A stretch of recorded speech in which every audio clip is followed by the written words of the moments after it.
गुरुद्वारे में हुई बेअदबी की घटनाओं का मुद्दा छाया पूरे पंजाब में जोर पकड़ रहा है और उस मुद्दे को धार देने की कोशिश में नवजोत सिंह सिद्धू लगे हुए हैं। असल में बेअदबी का मुद्दा नवजोत सिंह सिद्धू की सियासत के अनुकूल है।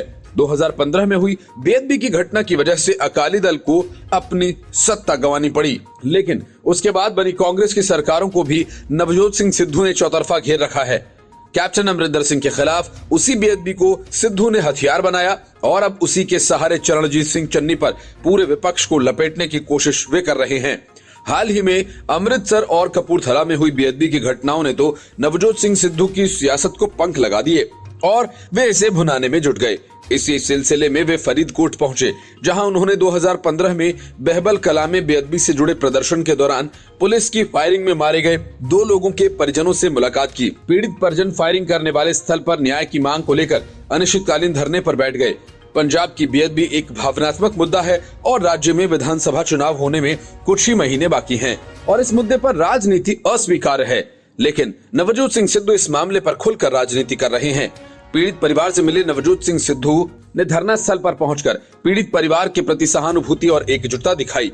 राजनीतिक जानकारों का कहना है कि अमृतसर और कपूरथला में कथित तौर पर हुई बेअदबी की घटनाओं के बाद सिद्धू को फिर से चरणजीत सिंह चन्नी पर दबाव डालने का मौका मिला है। सूत्रों ने कहा कि बेअदबी की हालिया घटनाओं के बाद सिद्धू ने अपने समर्थकों से कहा कि इस मामले में सरकार को कार्रवाई करने की जरूरत है, क्योंकि इससे राज्य में बहुमत रखने वाले मतदाताओं का विश्वास जीता जा सकता है। सिद्धू के साथ जुड़े एक नेता ने कहा कि बेअदबी से जुड़ी सभी घटनाएं महत्वपूर्ण हैं, जिनकी बदौलत कांग्रेस सत्ता में आई थी और अब ये धारणा मजबूत हो रही है, सरकार उन दोषियों के खिलाफ सख्त नहीं है, इसलिए ऐसी घटनाएं आगे भी होती रहेंगी और इसका राजनीतिक नतीजा भी सामने आएगा। जानकारों का कहना है कि हाल ही में हुई बेअदबी की घटनाओं से सिद्धू को न केवल चरणजीत सिंह चन्नी सरकार पर दबाव बनाने का अवसर मिला है, बल्कि राजनीतिक विरोधियों शिरोमणि अकाली दल पर हमला करने का मौका भी मिला। पंजाब के चरणजीत सिंह चन्नी सरकार ने बेअदबी से जुड़ी संवेदनशील घटनाओं और उससे जुड़े राजनीतिक परिणामों को ध्यान में रखते हुए इन घटनाओं की एसआईटी की जांच के आदेश दिए।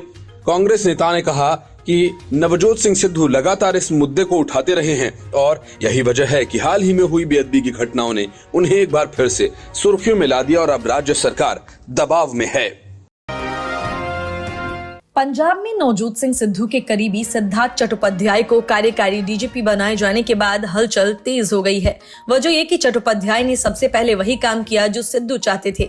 सिद्धू ये पहले से चाहते थे कि विक्रम सिंह मजीठिया को गिरफ्तार किया जाए और उन्हें सलाखों के पीछे भेजा जाए।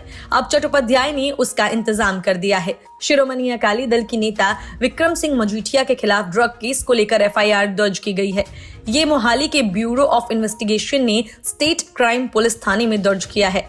इस नई हलचल से पंजाब की सियासत में सर्द मौसम में गर्माहट पैदा कर दी है। जानकारी के मुताबिक यह मामला एनडीपीएस एक्ट की धारा 25A, 27A एवं 29 के तहत दर्ज किया गया है। इन धाराओं के तहत पुलिस मजीठिया को कभी भी गिरफ्तार कर सकती है।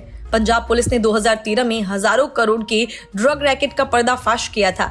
गिरफ्तार किंगपिन पूर्व डीएसपी जगदीश भोला ने ड्रग रैकेट में मजीठिया के शामिल होने का आरोप लगाकर पंजाब की सियासत में भूचाल ला दिया था। इसके बाद केजरीवाल ने भी मजीठिया पर जमकर निशाने साधे थे। बाद में मानहानि केस में केजरीवाल को मजीठिया से माफी मांगनी पड़ी थी। नवजोत सिंह सिद्धू यह दावा कर रहे थे कि जल्द ही ड्रग के बड़े सौदागरों को जेल में डाला जाएगा। सिद्धू ने कुछ दिन पहले अपनी ही सरकार पर ड्रग्स के कारोबार को लेकर तैयार की स्टेट टास्क फोर्स की रिपोर्ट को सार्वजनिक न करने के आरोप लगाए थे। उन्होंने दावा किया था कि इस रिपोर्ट में विक्रम सिंह मजीठिया का नाम भी दर्ज है। एसटीएफ की रिपोर्ट को सार्वजनिक करने को लेकर चन्नी और सिद्धू आमने सामने आ गए थे, जिसके बाद एपीएस देओल को हटाकर सिद्धू के पसंदीदा एजी बने डीएस पटवालिया ने कहा था कि एसटीएफ रिपोर्ट को खोलने पर हाईकोर्ट की कोई रोक नहीं है। इसी बीच पंजाब का कार्यकारी भी सिद्धू के ही पसंदीदा सिद्धार्थ चट्टोपाध्याय को लगाया गया है, जिन्होंने पदभार संभालते ही ड्रग माफिया के खिलाफ कार्रवाई करने की वचनबद्धता दोहराई थी। शिरोमणि अकाली दल ने सरकार के इस कदम को राजनीतिक द्वेष से प्रेरित बताया है। अकाली दल के नेता विरसा सिंह वलटोहा ने कहा कि चन्नी सरकार मजीठिया को जानबूझकर इस मामले में फंसा रही है।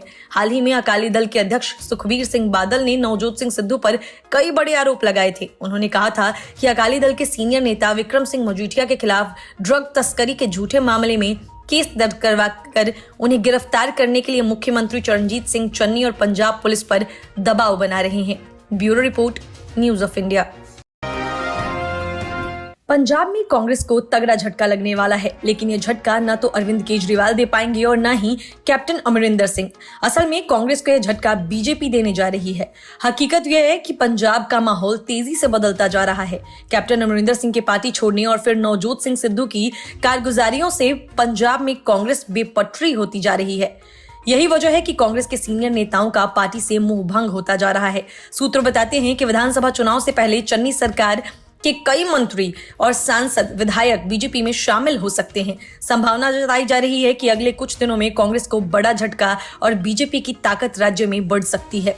सूत्रों की माने तो पंजाब के कई सांसद, कैबिनेट मंत्री, विधायक समेत कई नामचीन हस्तियां बीजेपी के संपर्क में हैं। इनमें अधिकतर कांग्रेस के लोग शामिल बताए जा रहे हैं। इसके अलावा आम आदमी पार्टी, शिरोमणि अकाली दल और राष्ट्रीय समाजवादी कांग्रेस के लोग भी शामिल हैं। सूत्रों से मिली जानकारी के मुताबिक इनमें 4 पंजाबी गायक भी हैं जो अगले हफ्ते बीजेपी से हाथ मिला सकते हैं। इस बदलाव की जड़ पंजाब के पूर्व मुख्यमंत्री कैप्टन अमरिंदर सिंह का पद से इस्तीफा और कांग्रेस से बाहर होना माना जा रहा है। बीते दिनों कैप्टन अमरिंदर ने अपनी नई पार्टी पंजाब लोक कांग्रेस का गठन किया, जिसके बाद बीजेपी ने घोषणा की कि वो कैप्टन अमरिंदर सिंह की पार्टी के साथ गठबंधन कर चुनाव लड़ेगी। पंजाब की 117 सीटों में से 80 से 85 सीटों पर बीजेपी चुनाव लड़ सकती है। कैप्टन अमरिंदर सिंह की पार्टी 20 से 25 सीट पर चुनाव लड़ सकती है। साथ ही कुछ सीटें सुखदेव सिंह ढींढसा की पार्टी को भी दी जाएगी। जल्द ही पूरे गठबंधन को अंतिम रूप दे दिया जाएगा। Bureau report, news of India.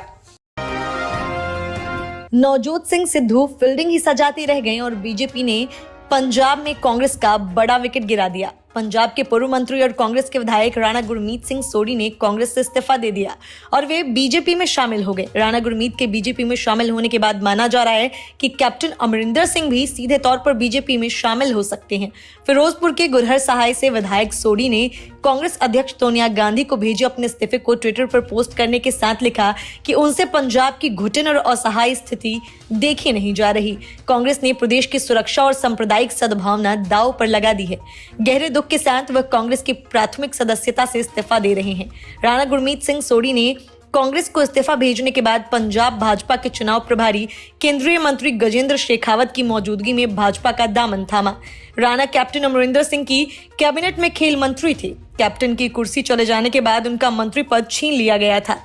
इसके बाद उन्होंने कांग्रेस से दूरी बना ली थी। राणा गुरमीत सिंह सोढ़ी पूर्व सीएम कैप्टन अमरिंदर सिंह के करीबी माने जाते हैं। 67 वर्षीय राणा गुरमीत सिंह सोढ़ी 1973 से राजनीति में सक्रिय हैं और उन्हें राज्य के बड़े नेताओं में से एक माना जाता है।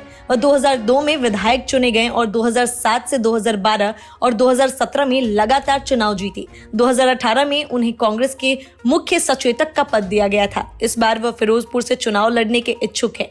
उनके भाजपा में शामिल होने के बाद अब यह कयास लगाए जा रहे हैं कि कैप्टन अमरिंदर भी भाजपा में शामिल हो सकते हैं। चूंकि अभी भाजपा के साथ गठजोड़ को लेकर सीटों के आवंटन के समीकरण सामने नहीं आए हैं। Bureau report, news of India. Rahul Gandhi आजकल गुस्से में हैं। वजह यह कि जिस हिंदू और हिंदुत्व का जाल उन्होंने बुना है उसमें वे इतने उलझ गए कि उससे बाहर निकलने का उन्हें रास्ता ही नहीं मिल रहा। दिलचस्प यह है कि इस मुद्दे पर कांग्रेस के बड़े नेता उनकी हाँ में हाँ नहीं मिला रहे हैं। दूसरी वजह पंजाब में लिंचिंग का है। बेअदबी के खिलाफ बर्बरता को जायज नहीं ठहराया जा सकता है। इतना ही नहीं, पंजाब कांग्रेस के प्रदेश अध्यक्ष नवजोत सिंह सिद्धू तो एक तरह से लिंचिंग के लिए लोगों को उकसाने में लगे हैं। ये ऐसे सवाल हैं जिनका जवाब देने से राहुल गांधी बचना चाहते हैं और अगर किसी ने पूछ लिया तो राहुल आपे से बाहर हो जाते हैं। ऐसा एक बार नहीं बल्कि 2 दिन में 2 बार हुआ। अब उनके इस व्यवहार से सवाल उठ रहा है कि अगर लोकतंत्र को लेकर राहुल गांधी भाषण देते हैं तो फिर पत्रकारों के लिए उनका व्यवहार ऐसा कैसे हो गया। ऐसे में उनके दोहरे चरित्र को लेकर भी सवाल उठ रहे हैं। राहुल गांधी का एक वीडियो कई सवाल पैदा कर रहा है। राहुल गांधी जिस तरह रैलियों में भाषण देते हैं वो सुनने में काफी अच्छे लगते हैं। राहुल गांधी अपनी ज्यादातर रैलियों में केंद्र सरकार आरएसएस पर काफी भड़कते हुए नजर आते हैं।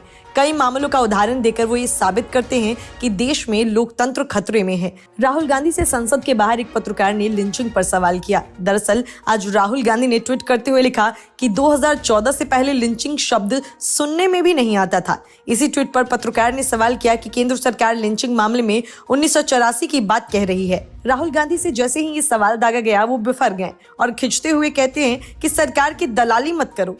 इतना कहते हुए वो कांग्रेस और अन्य नेताओं के साथ वहां से निकल जाते हैं। हालांकि उनका ये वीडियो रिकॉर्ड हो गया और बीजेपी ने हमला बोला।